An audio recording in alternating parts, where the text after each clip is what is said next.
turn now to another aspect of biblical interpretation in the early church in the East, and that is the different emphasis that existed and arose over time between the theological centers in Alexandria and Antioch.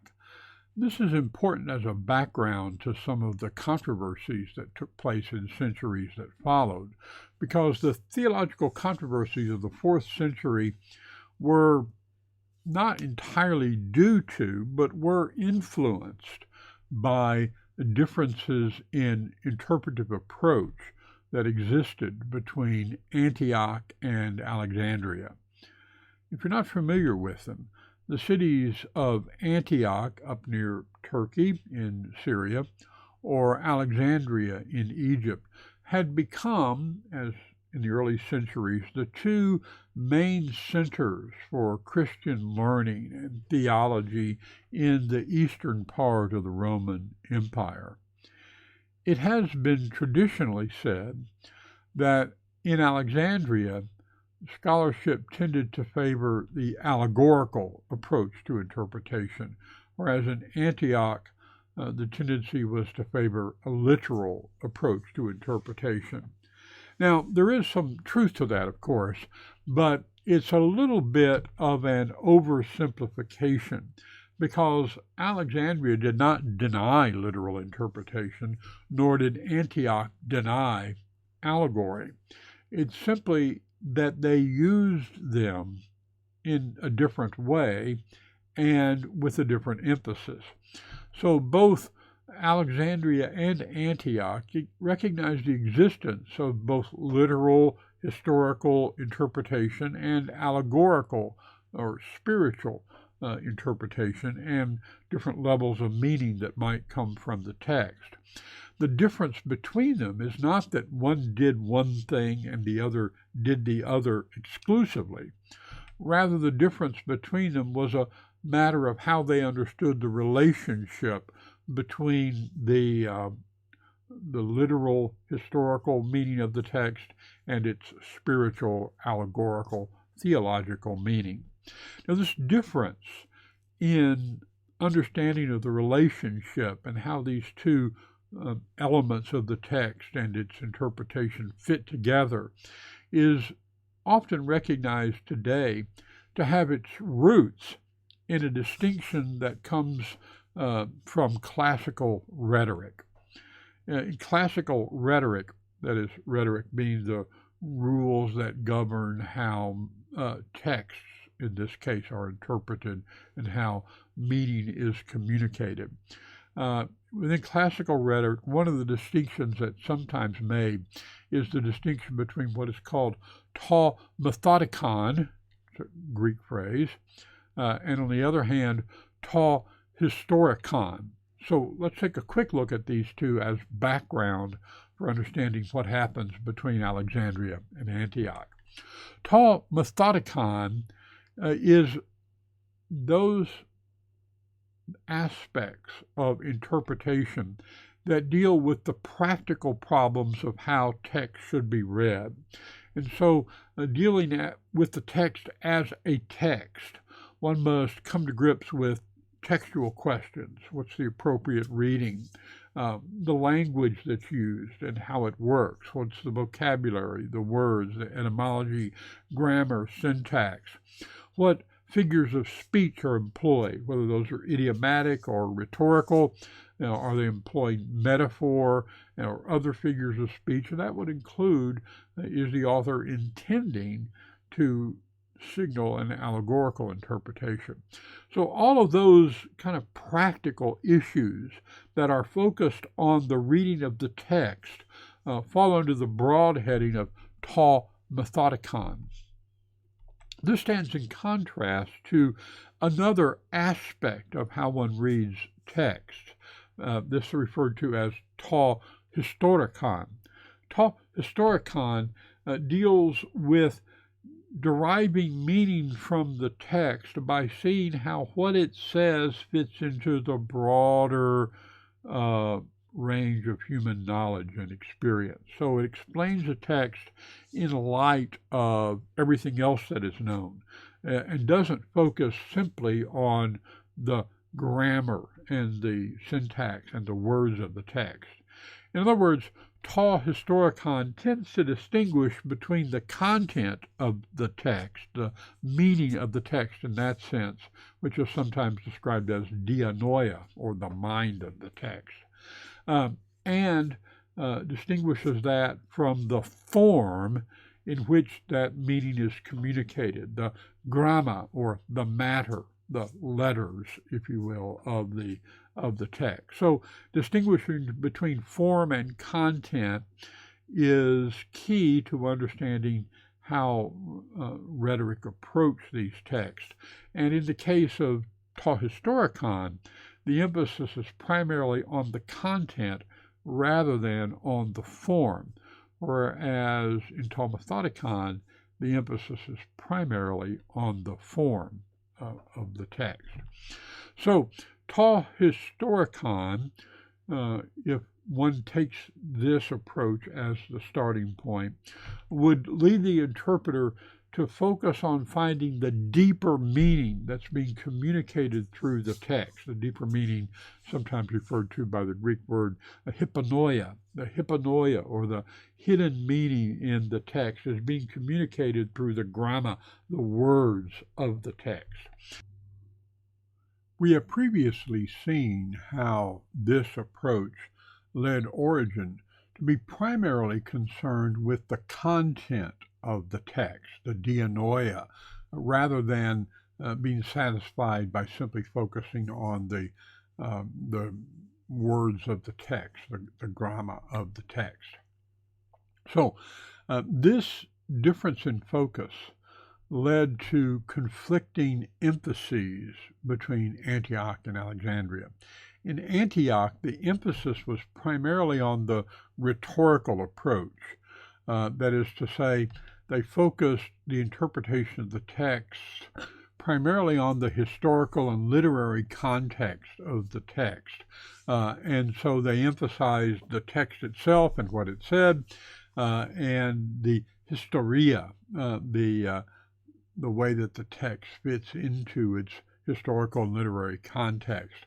And as a result, the emphasis was primarily on moral application of the text.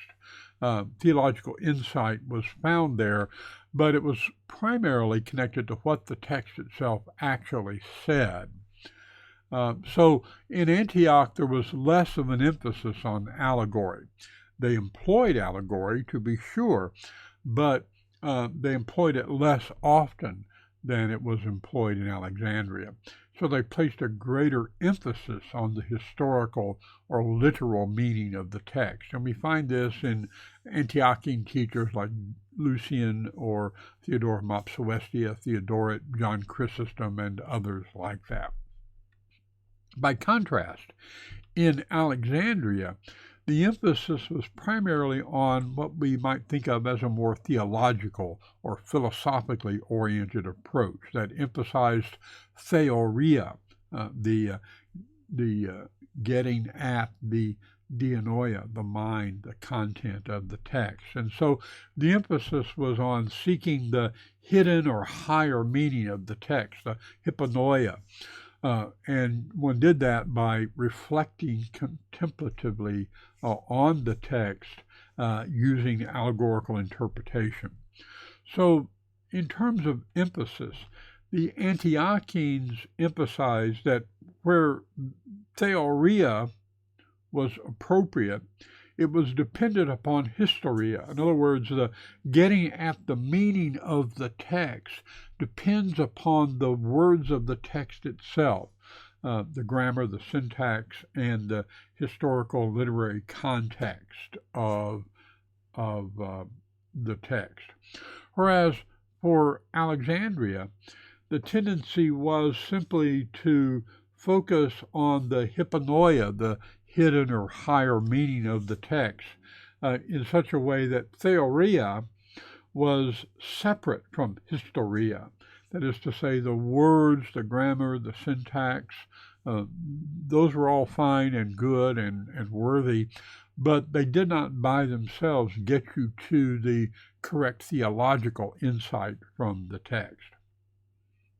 So as a result, there are also conflicting perspectives that arise between these two schools.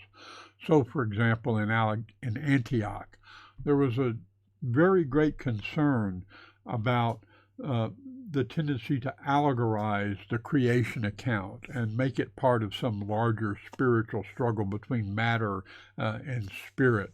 And there was a correspondingly greater emphasis on salvation history and how God was at work through the events and people of the Old Testament to reveal what he was doing. And they would argue that denying the historical material aspects of the text would ultimately undermine the gospel, because it was through these things that God was revealing what he had done. And so in Antioch, there was a greater emphasis on typology, on connecting the spiritual meaning to the historical realities of the text.